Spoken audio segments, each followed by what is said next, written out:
Hi friends, నేను మీ వెంకటేశ్వర రెడ్డి. మరి ఈ వీడియోలో 10th క్లాస్ మ్యాథ్స్ బేస్ చేసుకొని 10th క్లాస్ మ్యాథ్స్ లో రెండు చరరాశులలో రేఖీయ సమీకరణాల జత pair of linear equation in 2 variables.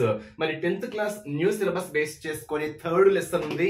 అదే విధంగా 10th class old syllabus base చేసుకొని 4th లెసన్ ఉంది. అదే లెసన్ బేస్ చేసుకొని మీకు ఓల్డ్ న్యూ రెండు కవర్ అయ్యేటట్టుగా వీడియో చేస్తాను ఫ్రెండ్స్. ఎందుకంటే మనకు కాంపిటేటివ్ ఎగ్జామ్స్ ప్రిపరేషన్ కాబట్టి రెండు కవర్ అయ్యే విధంగా ఎస్జిటి స్టాండర్డ్ లో ఎక్స్ప్లెనేషన్ ఇవ్వడం అయితే జరిగింది. సో ఎస్జిటి వాళ్ళకి ఓల్డ్ న్యూ రెండు కవర్ అయ్యే విధంగా వీడియో చేశాము. వీడియో చివరి వరకు చూడండి, ఎటువంటి బిట్ ఇచ్చిన ఆన్సర్ చేయగలరు. సో న్యూ సిలబస్ బేస్ చేసుకుని అయితే 3rd లెసన్ ఉంది, ఓల్డ్ సిలబస్ బేస్ చేసుకుని అయితే 4th లెసన్ ఉంది.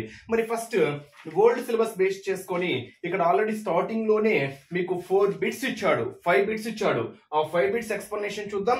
తర్వాత టెక్స్ట్ బుక్ కంటెంట్ బేసిక్స్ తో పాటు ప్రాబ్లమ్స్ కూడా అబ్జర్వ్ అయితే చేద్దాం. ఫ్రెండ్స్, మన ఛానల్ ఇంకా సబ్స్క్రైబ్ చేసుకున్న వాళ్ళు మాత్రము సబ్స్క్రైబ్ చేసుకోగలరు. మరి ఫస్ట్ రెండు చరరాశుల్లో రేఖీయ సమీకరణం అంటే ఏంటో మనం ఒక్కసారి అబ్జర్వ్ చేస్తే ఇక్కడ ఒక సాధారణ రూపం ఇచ్చాం చూడండి. ax plus by plus c is equal to 0. ax plus by plus c is equal to 0 రూపంలో ఉండి a, b, c లు వాస్తవ సంఖ్యలు అవుతూ a లేదా b సున్నా కానటువంటి సమీకరణాన్ని మనం ఏమంటున్నాము అంటే రెండు చరరాశులలో రేఖీయ సమీకరణం అంటున్నాం. అంటే ఇక్కడ రెండు చరరాశులు ఉన్నాయి. ఏంటవి? x1 y1. ఇక్కడ a, b, c లు మనకి ఏమవుతాయి అంటే వాస్తవ సంఖ్యలు అవుతాయి, రియల్ నెంబర్స్ అవుతాయి. ఇక్కడ a కానివ్వండి, b కానివ్వండి, అంటే a లేదా b లు మనకి ఏం కాకూడదు అని చెప్తున్నాము, 0 కాకూడదు అని చెప్తున్నాం. ఎందుకు 0 కాకూడదు అంటే ఇన్ కేస్ a 0 తీసుకున్నాము అనుకోండి, by plus c is equal to 0 అవుతుంది. అంటే అది ఒక్క చరరాశి ఉంటుంది. అంటే y అనేది ఒక్కటే మనకి ఇక్కడ వేరియబుల్. ఇన్ కేస్ b 0 అయింది అనుకోండి, ax plus c is equal to 0. అక్కడ కూడా మనకి ఒకే ఒక వేరియబుల్ ఉంటుంది. కాబట్టి అక్కడ మనకు అది రెండు చరరాశుల్లో రేఖీయ సమీకరణం కావడానికి పాసిబిలిటీ అయితే లేదు. అందుకే ఇక్కడ మనకు a లేదా b అనేటివి 0 కాకుండా ఉండాలి. ఇక్కడ a, b, c లు మనకు వాస్తవ సంఖ్యలు అవుతూ ఉంటే ఈ సమీకరణాన్ని మనం ఏమంటున్నాము అంటే రెండు చరరాశులలో రేఖీయ సమీకరణం అంటున్నాం. మరి ఇక్కడ టెక్స్ట్ బుక్ లో ఇచ్చినటువంటి ఫస్ట్ 5 బేసిక్స్ అంటే ప్రీవియస్ మీకు 8th 9th లో చాలా క్లియర్ గా చెప్పాం ఫ్రెండ్స్. 9th క్లాస్ లోనే 10th సిలబస్ కవర్ అయ్యే విధంగా చెప్పాను ఎస్జిటి వాళ్ళకి. బట్ మీకు ఆ లింక్ 10th లో కూడా ఉండేటువంటి ఆ ఎస్జిటి స్టాండర్డ్ బిట్స్ మీకు కవర్ కావాలనే ఉద్దేశంతో మళ్ళీ 10th క్లాస్ సిలబస్ కూడా కవర్ చేస్తున్నాం. ఇక్కడ ఫస్ట్ 5 బిట్స్ ఇచ్చాడు, మీరే చెప్పేయచ్చు ఆన్సర్స్ అన్ని. ఒక్కసారి ఫస్ట్ బిట్ చూడండి. క్రింది వాటిలో ఏది రేఖీయ సమీకరణం కాదు అంటున్నాం. ఓకేనా? రేఖీయ సమీకరణం కాదు, లీనియర్ ఈక్వేషన్ ఏది కాదు అని అడుగుతున్నాడు. సో ఇక్కడ మనకు లీనియర్ ఈక్వేషన్ బేస్ చేసుకుని ఒక్కసారి అబ్జర్వ్ చేస్తే మనకి ఇక్కడ 5 plus 4x is equal to y plus 3. ఇది మనకు రేఖీయ సమీకరణమే. x y చరరాశులను బేస్ చేసుకొని ఉంది. ఇక్కడ x y ని బేస్ చేసుకొని ఉంది. ఇక్కడ కూడా x y, ఇక్కడ కూడా x y. బట్ ఇక్కడ మనకి ఏముంది? y స్క్వేర్ ఉంది, y స్క్వేర్ ఉంది. కానీ మనకు ఏ ఫామ్ ఉండాలి? ax plus by plus c is equal to 0 form లో ఉండాలి. బట్ మనకు అంటే దాని యొక్క పరిమాణం అనేది 1 మాత్రమే ఉండాలి. దానికి పరిమాణం 2 అనేది ఉండకూడదు. ఇక్కడ మనకు పరిమాణం బేస్ చేసుకొని y స్క్వేర్ లో ఉంది కాబట్టి క్వశ్చన్ చూడగానే చెప్పేయచ్చు మనకి ఇది రేఖీయ సమీకరణము కాదని. జస్ట్ క్వశ్చన్ టు ఆన్సర్ అన్నమాట. ఏది అది చరరాశిలో రేఖీయ సమీకరణం కాదు. సో క్వశ్చన్ చూడగానే మీరు ఆన్సర్ చెప్పేయచ్చు. ఇక్కడ మీకు చూడండి 2t minus 1 is equal to 2t plus 5. ఇక్కడ 2t అనేది మనకి ఏమవుతుంది? క్యాన్సిల్ అయిపోతుంది. సో క్యాన్సిల్ అయిపోయినప్పుడు మనకు అది మనకి ఏమవుతుంది? Simply -6 is not equal to 0. -6 అంటే ఇది మనకి ఇక్కడ రేఖీయ సమీకరణము కాదు అని చెప్తున్నాము. రేఖీయ సమీకరణము కాదు అంటే దీన్ని బేస్ చేసుకొని. నెక్స్ట్ ఇది ఒక్కసారి క్వశ్చన్ చూద్దాం, తర్వాత చూద్దాం లాస్ట్ లో. క్రింది సమస్యలలో ఏది 2 of x plus 3 is equal to 18 అనే సమీకరణానికి సాధన? దీన్ని సింప్లిఫై చేసామనుకోండి, 2 1s 2 9s. ఈ ప్లస్ 3 సైడ్ వస్తే -3 అవుతుంది. x is equal to ఏమవుతుంది? 6 అవుతుంది. ఫస్ట్ బేసిక్స్ ఇచ్చాడు అనమాట. అంటే 8th 9th ఒకసారి బేసిక్స్ రీకలెక్ట్ చేస్తున్నట్టు. బట్ ఫస్ట్ స్టెప్ 5 ప్రాబ్లమ్స్ ఇచ్చాడు కాబట్టి వాటిని చెప్తున్నా.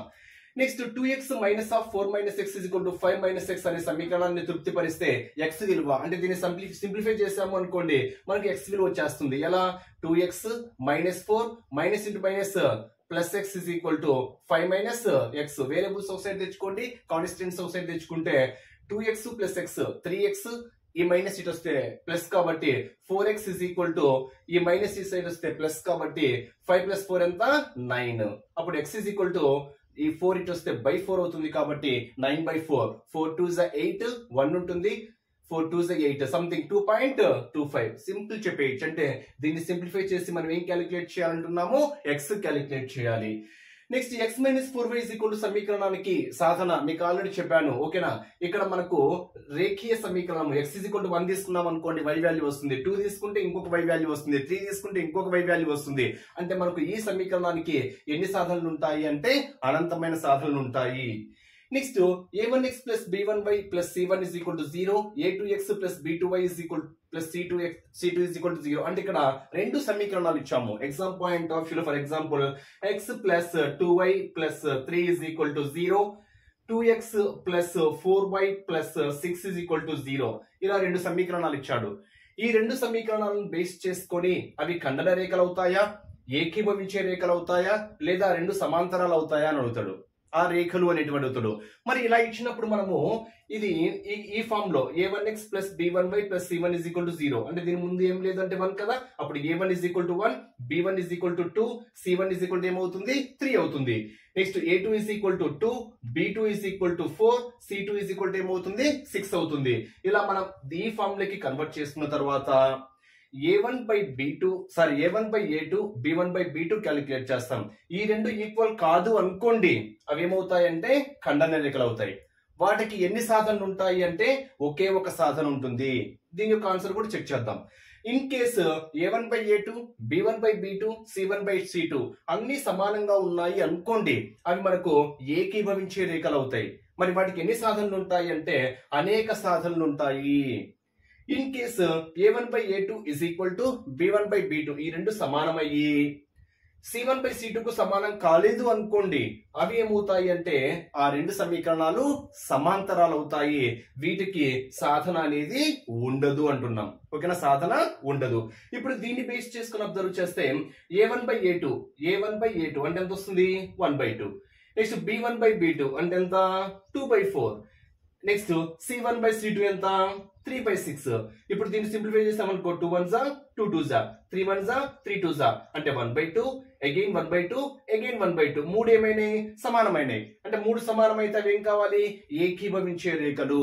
అంటే ఈ రెండు సమీకరణాలు మనకి ఏమవుతాయంటే ఏకీభవించే రేఖలు. మరి ఈ సమీకరణాలకు ఎన్ని సాధనలు ఉంటాయి అంటే అనంత సాధనలు ఉంటాయి, అనేక సాధనలు ఉంటాయి. అంటే ఇక్కడ ఏం చెప్తున్నాము అంటే రెండు సమీకరణాలు, రెండు చరరాశుల్లో రేఖీయ సమీకరణాలు రెండు ఇచ్చినప్పుడు వీటిని ఫస్ట్ ఏ ఫామ్ లోకి మార్చుకోవాలి. a1x plus b1y plus c1 is equal to 0. అంటే దీని నుంచి a1 b1 c1 వచ్చేస్తుంది. Next a2x plus b2y plus c2 is equal to 0. అంటే a2 b2 c2 వచ్చేస్తుంది. ఇలా మనం మార్చుకున్న తర్వాత a1/a2 అనేది b1/b2 సమానం కాదు అనుకోండి, అవి ఖండన రేఖలు. సాధన ఎన్ని ఉంటాయి ఒక్కటే ఉంటుంది. అంటే ఫర్ ఎగ్జాంపుల్ ఇక్కడ 3 ఇచ్చాడు అనుకోండి, అప్పుడు మనకి ఇక్కడ ఏమవుతుంది 3/2 అవుతుంది. అప్పుడు ఇది సమానం అవుతుందా కాదు. ఫర్ ఎగ్జాంపుల్ ఇక్కడ 4 ఇచ్చాడు, ఓకేనా, అప్పుడు ఇక్కడ ఏమవుతుంది 4/6 అవుతుంది. అంటే మూడు మనకి సమానమే కాదు, ఈ రెండు సమానం కాదు కాబట్టి అవి ఏమవుతాయంటే ఖండన రేఖలు అవుతాయి. వాటికి ఎన్ని సాధనలు ఉంటాయి అంటే ఒకే ఒక సాధన ఉంటుంది అని. మూడు సమానమైనాయి అనుకోండి ఏకీభవించే రేఖలు అవుతాయి. ఎన్ని సాధనలు ఉంటాయి అనంత సాధనలు.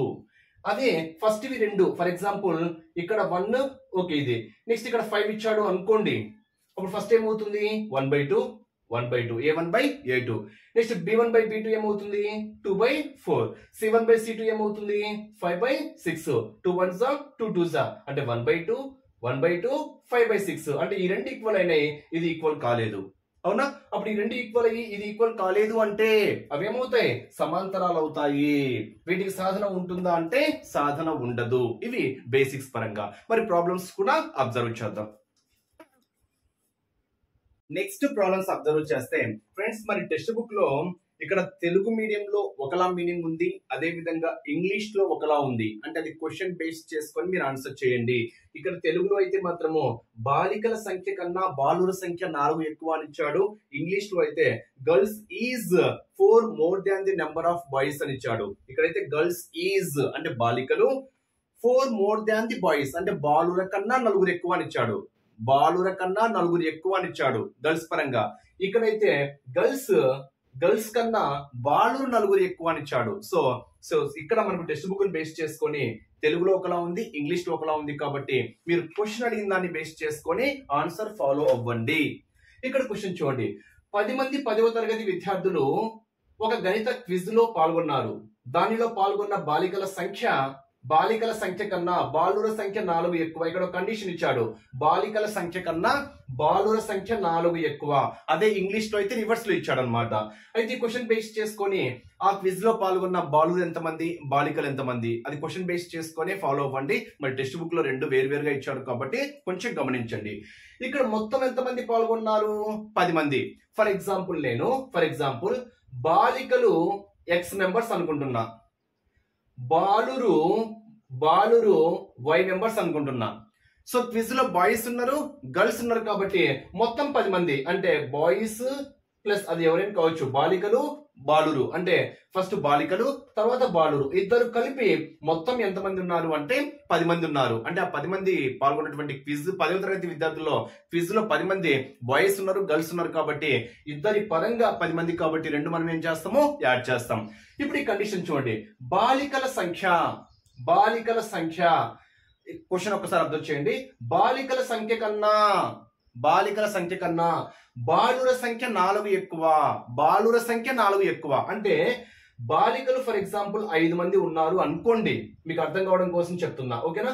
బాలికలు 5 మంది ఉన్నారు అనుకోండి, బాలికల సంఖ్య కన్నా బాలుర సంఖ్య 4 ఎక్కువ. అప్పుడు బాలురు ఎంతమంది అవుతారు? బాలికల కన్నా ఎంతమంది ఎక్కువ? 4 ఎక్కువ అంటున్నాం. అంటే ఇక్కడ ఏమవుతుంది?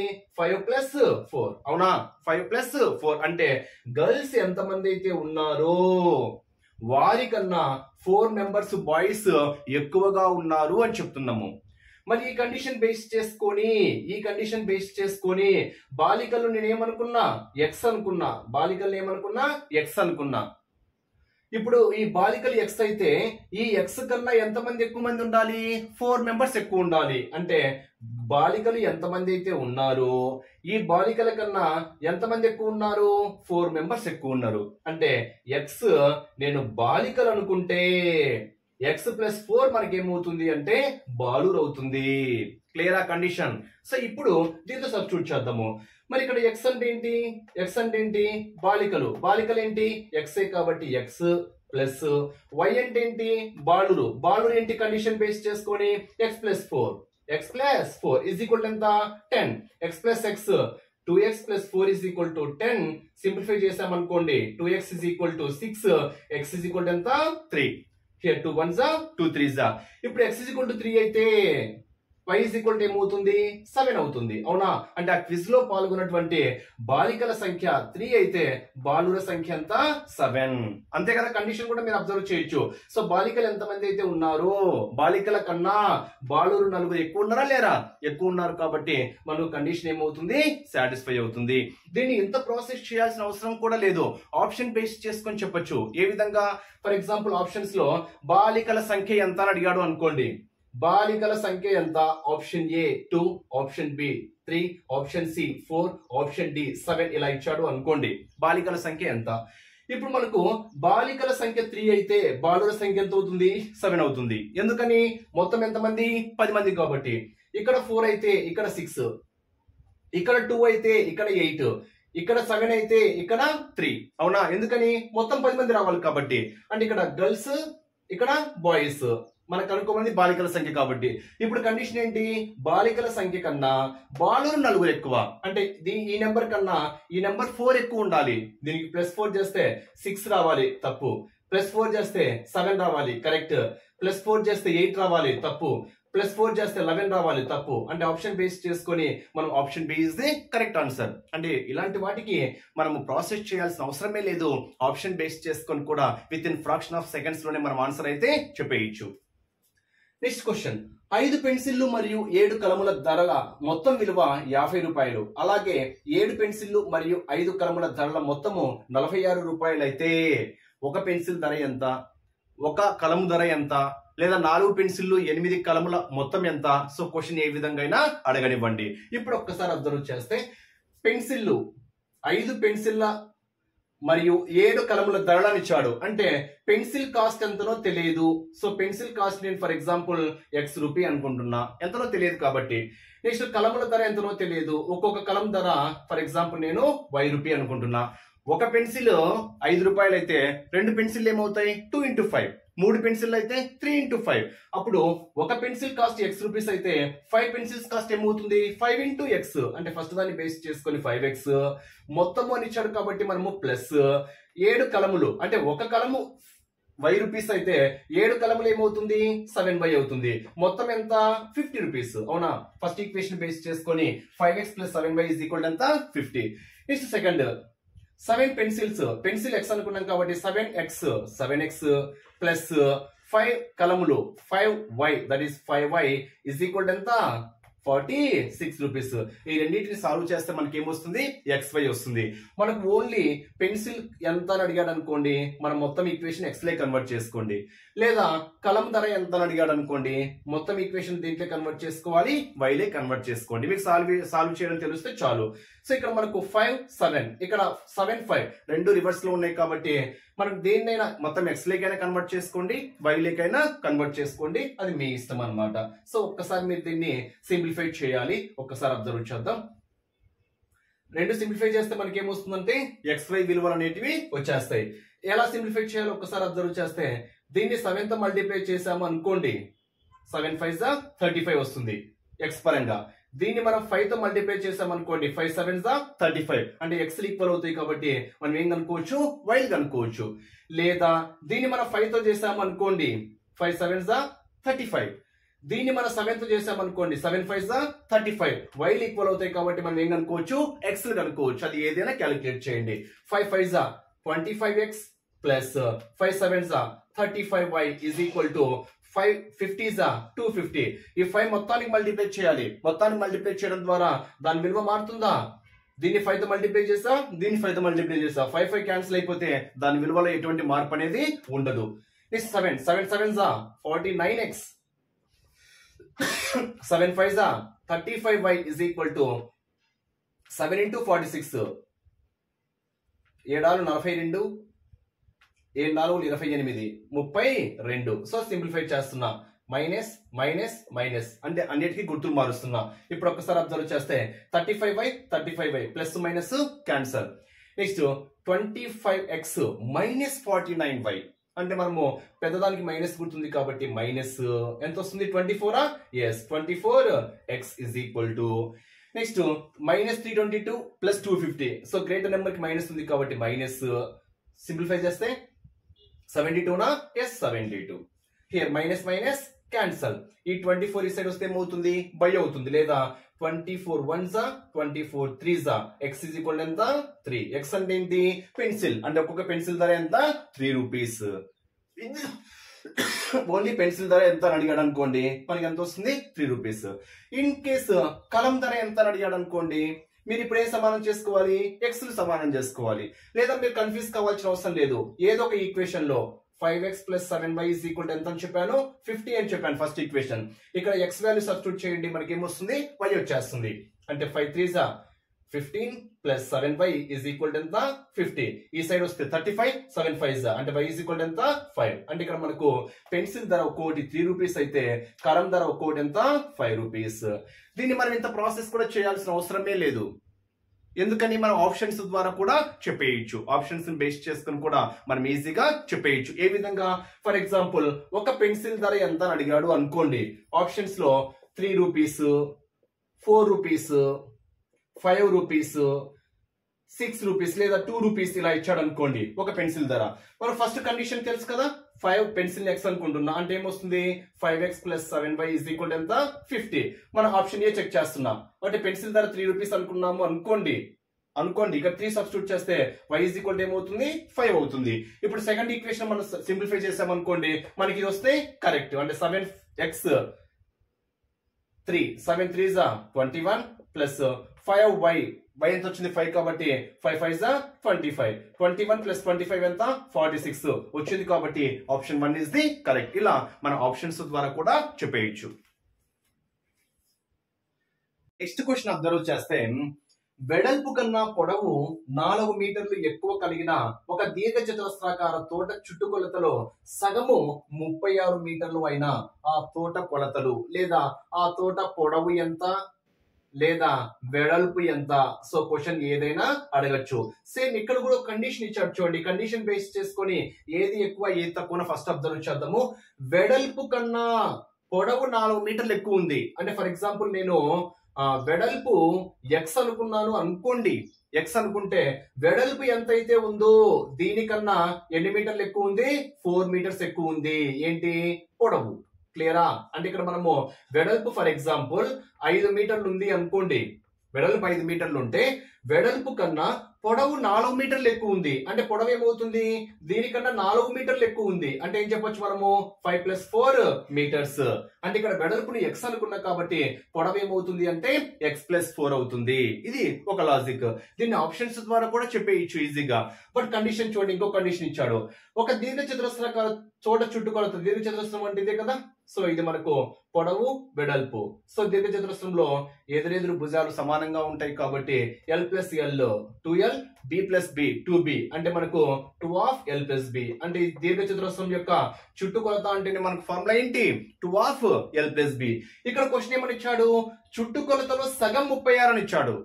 చుట్టుకొలతలో సగం అంటే చుట్టుకొలతలో సగము 36 అయితే చుట్టుకొలత ఏమవుతుంది 72 అవుతుందా? లేదా క్లియర్ గా మనం ఈ విధంగా కూడా చెప్పొచ్చు. ఏమని ఈ 2 ఇటు వచ్చింది అనుకోండి.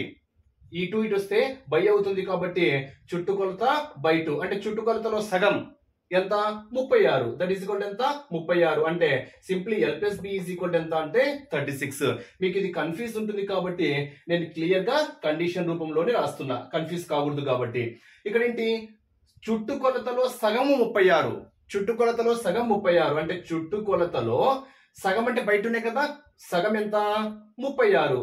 అప్పుడు చుట్టుకొలత మనకి ఏమవుతుంది చుట్టుకొలత ఇటు ఇటు వస్తే మల్టిప్లై అవుతుంది కాబట్టి 32 2 72 అంటే చుట్టుకొలత మనకు 72 మీటర్లు ఉంటుంది అని మనకు క్లియర్ గా ఇవ్వడం అయితే జరిగింది.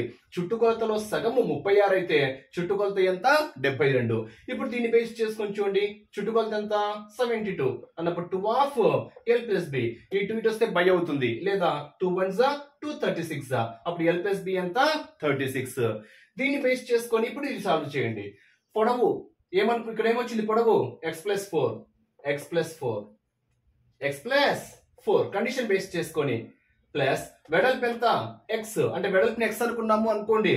పొడవు ఏమవుతుంది x + 4 అవుతుంది. దట్ ఈస్ ఈక్వల్ ఎంత 36.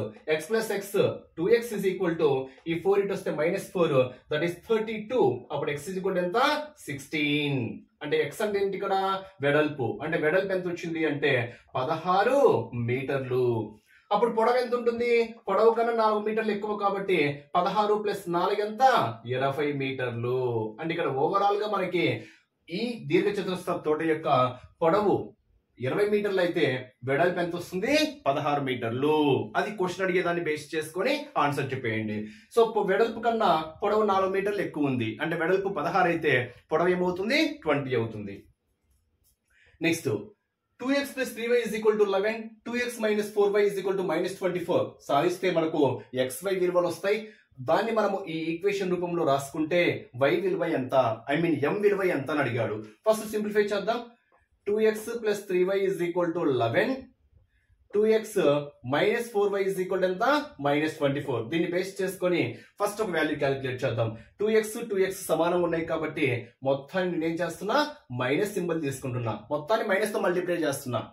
ఎందుకంటే ఈ పక్క మైనస్ ఈ పక్క మైనస్ మొత్తం మల్టిప్లై చేయడం ద్వారా దాని విలువ మారదు. అప్పుడు ఏమొస్తుంది +2x - 2x ఏమవుతుంది క్యాన్సిల్ అయిపోతుంది.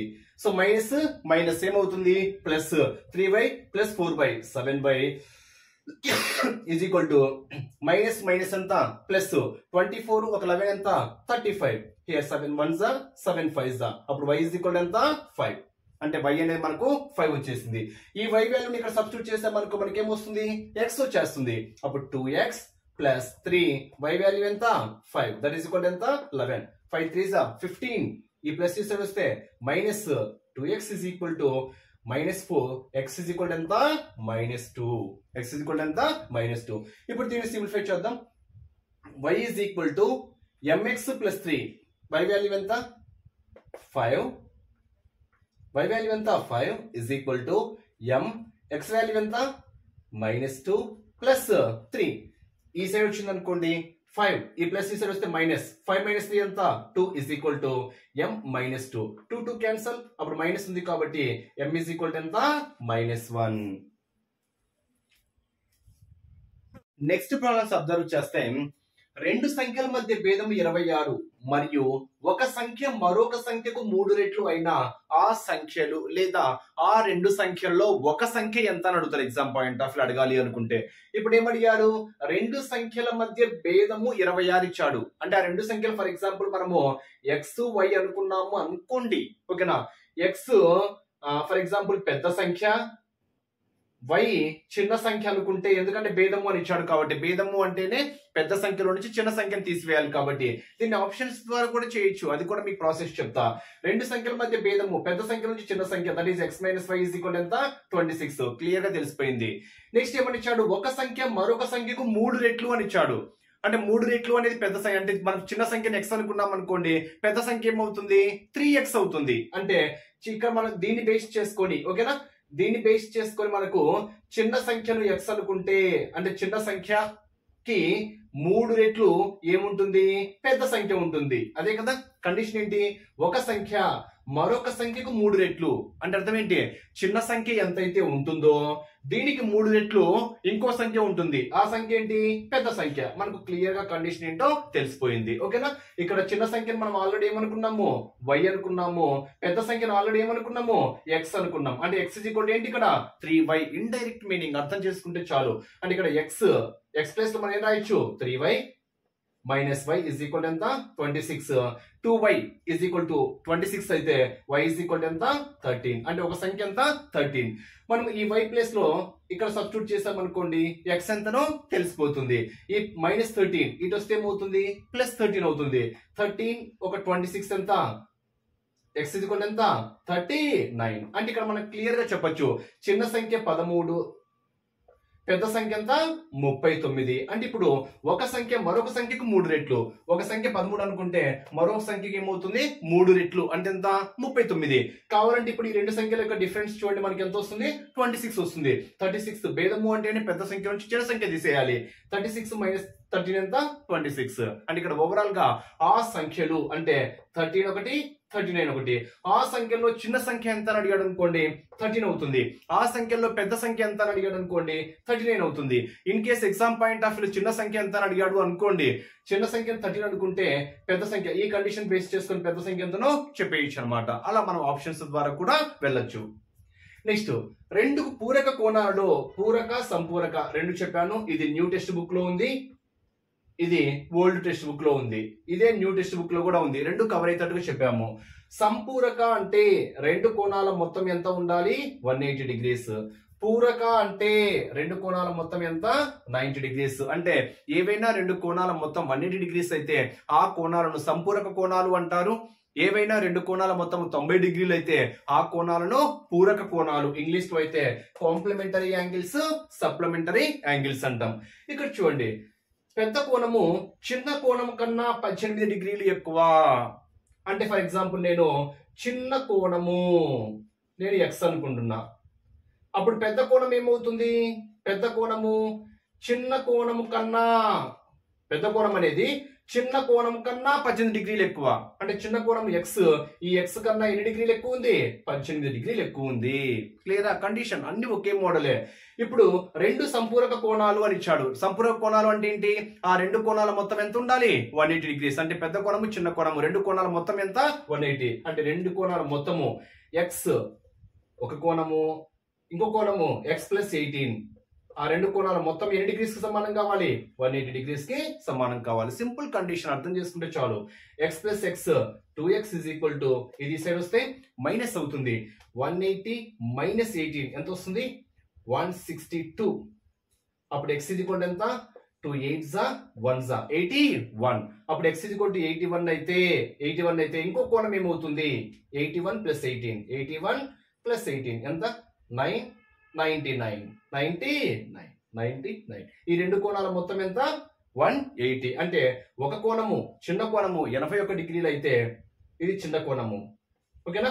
పెద్ద కోణం మనకి ఏమవుతుంది అంటే 99 డిగ్రీలు అవుతుంది. ఈ రెండు కోణాలు మొత్తం ఎంత అంటే మనకు ఆటోమేటిక్ ఏం రావాలి, 180 రావాలి. కానీ చిన్న కోణం కన్నా పెద్ద కోణం ఖచ్చితంగా ఎన్ని డిగ్రీస్ ఎక్కువ ఉండాలి, 18 డిగ్రీస్ ఎక్కువ ఉండాలి. రెండు సాటిస్ఫై అయినాయి కాబట్టి ఎగ్జామ్ పాయింట్ ఆఫ్ వ్యూలో ఆ కోణాలలో ఒక కోణం అని అడగచ్చు. అది 81 అయినా ఉంటుంది, 99 అయినా ఉంటుంది. నెక్స్ట్ ఇలాంటి ఈ క్వశ్చన్స్ చూడడానికి లెంతీగా ఉంటాయి ఫ్రెండ్స్. నేను ఆప్షన్స్ ద్వారా చెప్తున్నాను ఎందుకంటే ప్రాసెస్ కొంచెం లెంతీ అనిపిస్తుంది. మనకు కావాల్సిన ఆప్షన్స్ కాబట్టి ఈజీగా చెప్పేయచ్చు. ఒక భిన్నము లవము మరియు హారములు రెండింటిని రెండు కలిపిన ఆ భిన్నము 9/11. లవానికి హారానికి రెండు కలపాలి, రెండు కలుపుతున్నా. ఆప్షన్స్ ద్వారా వెళ్తున్నా. ఎంత వస్తుంది, 9/10. బట్ మనకి ఎంత రావాలి, 9/11. ఫస్ట్ ఆప్షన్ కాదు. లవము మరియు హారములు రెండింటికి రెండు కలపాలి, రెండు కలుపుతున్నా. 7/8 కాదు. నెక్స్ట్ రెండు కలుపుతున్నా, 9/11. ఎస్, సరిపోయింది. ఇంకో కండిషన్ కూడా ఇచ్చాడు. 3 కలిపితే, ఇన్ కేస్ 3 కలిపాము అనుకోండి, 7 + 3 10, 9 + 3 12, 2 5 2 6 5 5 6 వచ్చింది. సరిపోయింది కాబట్టి option 3 is the correct answer. Process అయితే ఒక పేజ్ వస్తుంది, దాన్ని మనం సింపుల్ గా ఇలా చెప్పేయచ్చు. సమ్ టైమ్స్ ఇక్కడ తీసివేసిన అని ఇస్తాడు. లవము హారము రెండింటికి -1 తీసివేసిన అంటాడు. తీసివేసిన అంటే మనం ఏం చేయాలి, మైనస్ చేసి ఆప్షన్స్ ద్వారా వెళ్తే మీకు ఈజీగా చెప్పేయచ్చు. ఏం లేదు, లవము మరియు హారములు రెండింటికి రెండు కలిపితే 9/11 రావాలి. ఓకే, నేను రెండింటికి రెండు కలిపాను. లవము అంటే పైది, హారం అంటే కిందిది, రెండింటికి రెండు కలిపితే 9/11. ఎస్, మనకు వచ్చింది, సాటిస్ఫై అయింది. రాకపోతే ఆప్షన్ తప్పు అని. ఇన్ కేస్ లవము హారములకు 3 కలిపాము అనుకోండి, 5/6 వచ్చింది కాబట్టి option C is the correct. Next same రెండు కోణాలు పూరక కోణాలు. పూరక కోణాలు అంటే ఏం చెప్పాను, 90 డిగ్రీస్ కావాలి. పెద్ద కోణము కొలత చిన్న కోణము రెట్టింపు కన్నా 3 డిగ్రీలు తక్కువ. అంటే ఫర్ ఎగ్జాంపుల్ చిన్న కోణం x అనుకున్నాము అనుకోండి, చిన్న కోణం x డిగ్రీలు అనుకుంటే పెద్ద కోణం ఏమవుతుంది, ఈజీగా చెప్పేయచ్చు. చిన్న కోణము రెట్టింపు, చిన్న కోణం రెట్టింపు అంటే ఎంత, 2x. పెద్ద కోణం ఏమవుతుందంటే చిన్న కోణం x అనుకున్నా, పెద్ద కోణం ఏమవుతుంది అప్పుడు, చిన్న కోణము రెట్టింపు అంటే x కి 2x, రెట్టింపు కన్నా 3 డిగ్రీలు తక్కువ. తక్కువ అంటే ఏంటి, మైనస్. అంటే చిన్న కోణం x అనుకుంటే పెద్ద కోణం ఏమవుతుంది, 2x - 3. ఈ రెండింటి మొత్తం ఏం కావాలి, ఈ రెండు కోణాలు మొత్తం ఏం కావాలి, పూరక కోణాలు కావాలి. పూరక కోణం అంటే ఎంత, 90 డిగ్రీస్. రెండు కోణాలు మొత్తము 90 డిగ్రీలు అయితేనే ఆ కోణాలను మనం ఏమంటాము, పూరక కోణాలు అంటాం. అంటే x + 2x - 3 = దేనికి సమానం కావాలి, 90. x + 2x 3x, ఈ మైనస్ ఇటు వస్తే ఏమవుతుంది, ప్లస్ అవుతుంది. That is 93. దీన్ని బేస్ చేసుకుని x = 3 3s 3 1s 91 x value. Next పెద్ద కోణం ఏమవుతుంది, 31 2s 62. 31 కదా, ఓకే. 62 - 3 that is 59. అంటే ఒక కోణము 31 అయితే ఇంకో కోణం ఏమవుతుంది, 59. చిన్న కోణం 31 డిగ్రీస్, పెద్ద కోణము 59 డిగ్రీస్. అంటే రెండు కోణాలు ఏమవుతాయంటే 39 ఒకటి, 59 ఒకటి. మిగతా ఉండే ప్రాబ్లమ్స్ అన్ని మీకు 8th 9th లోనే కవర్ చేస్తాం ఫ్రెండ్స్. కొన్ని ఇలా ఉన్నాయి, ఇవి మీకు 8th క్లాస్ లోనే చెప్పాను ఈ మోడల్. అదే విధంగా వయస్సులు ఏజెస్ బేస్ చేసుకుని, ఓకేనా, అది కూడా మీకు 8th లోనే కవర్ చేశాను కాబట్టి మళ్ళీ అవి నేను రిపీట్ అయితే చేయటంలా. అంటే మిగతా మోడల్స్ అంటే SGT స్టాండర్డ్ లో ఏవైతే ఉన్నాయో అవి మీకు ఆల్రెడీ 8th క్లాస్ లోనే కవర్ చేశాను కాబట్టి మళ్ళీ వాటిని రిపీట్ అయితే చేయటం లేదు.